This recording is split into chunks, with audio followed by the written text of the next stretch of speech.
Bien-aimés frères et sœurs, bonjour. C'est encore moi, le révérend Patient Kajambéré. Aujourd'hui, le sujet sur lequel Dieu m'a mis à cœur de pouvoir partager avec vous, c'est la foi.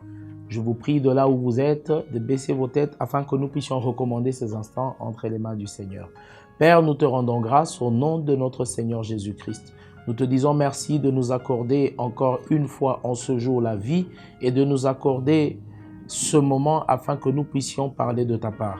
Nous prions que ton esprit illumine nos cœurs et illumine les cœurs de tous ceux qui nous suivent de partout là où ils sont, afin que cette parole apporte quelque chose dans la vie de chacun. Au nom suprême de Jésus, nous avons ainsi prié avec action de grâce. Amen. Parlant de la foi, j'aimerais que nous puissions lire dans nos Bibles. Si vous n'avez pas de Bible, vous allez suivre la lecture avec moi.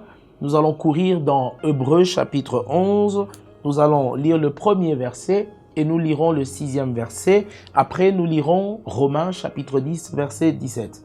Je lis Hébreux chapitre 11, le premier verset. La Bible dit « Or, la foi est une ferme assurance des choses qu'on espère, une démonstration de celles qu'on ne voit pas. » Au verset 6, la Bible dit « Or, sans la foi, il est impossible de lui être agréable, car il faut que celui qui s'approche de Dieu croie que Dieu existe et qu'il est le rémunérateur de ceux qui le cherchent. » Alors, nous courons dans Romains chapitre 10, la Bible dit, chapitre 10, verset 17, la Bible dit, je lis dans la version Louis II, « Ainsi, la foi vient de ce que l'on entend, et ce que l'on entend vient de la parole de Christ. » Je voudrais ici, par une brève définition, expliquer c'est quoi la foi et pourquoi nous avons besoin de la foi et qu'est-ce que la foi peut apporter dans la vie de chacun d'entre nous.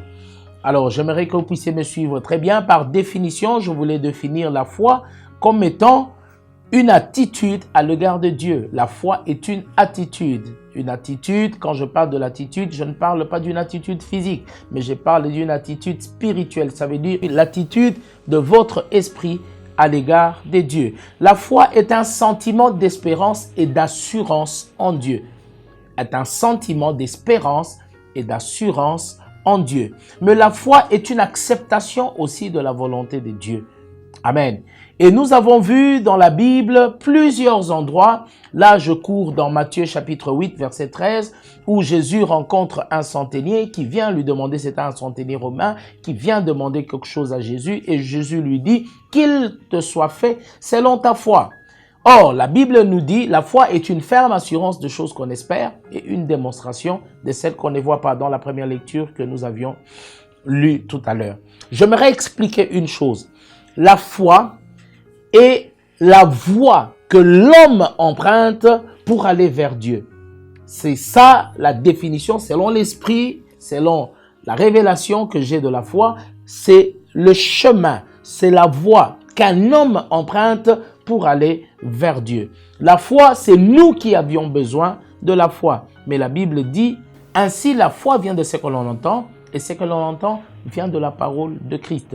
Vous ne pouvez pas avoir la foi en celui que vous n'aviez pas connu.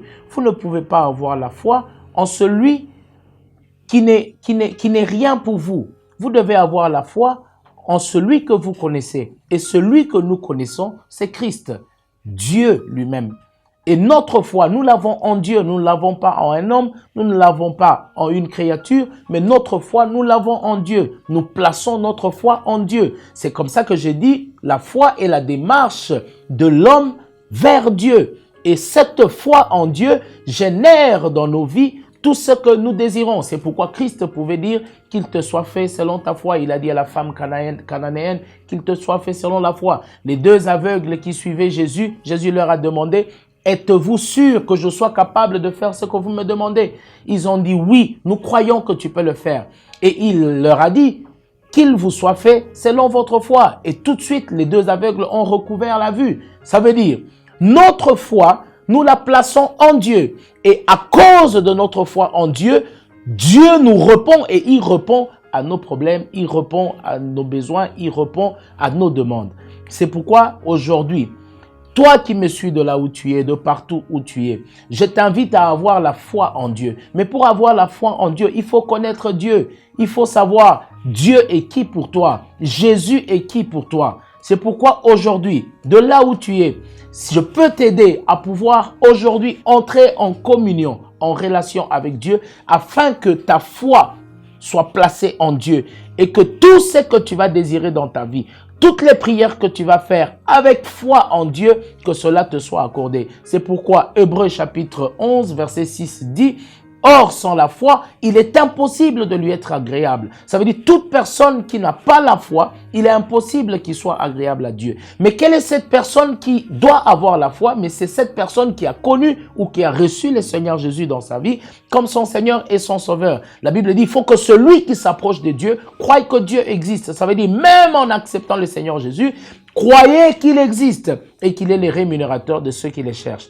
Par la rémunération, nous voyons comment Dieu paye tous ceux qui le cherchent. Mais comment on cherche Dieu? C'est par la foi. Comment on va vers Dieu? C'est au moyen de la foi. C'est pourquoi aujourd'hui, de là où tu es, je te prie à pouvoir répéter cette prière avec moi afin que Christ entre dans ta vie et que ta démarche vis-à-vis de Dieu soit une démarche réussie. Répète avec moi cette prière. Seigneur Jésus, j'ai écouté ta parole.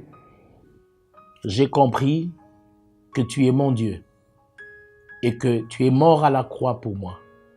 Et aujourd'hui, je prends la ferme décision de te recevoir dans ma vie comme mon Seigneur et mon Sauveur personnel. Conduis ma vie, dirige-la maintenant. À partir d'aujourd'hui, je n'appartiens plus à Satan. J'appartiens au Seigneur Jésus qui est mort, qui est ressuscité d'entre les morts et qui vit à la droite du Père. Au nom de Jésus. Amen.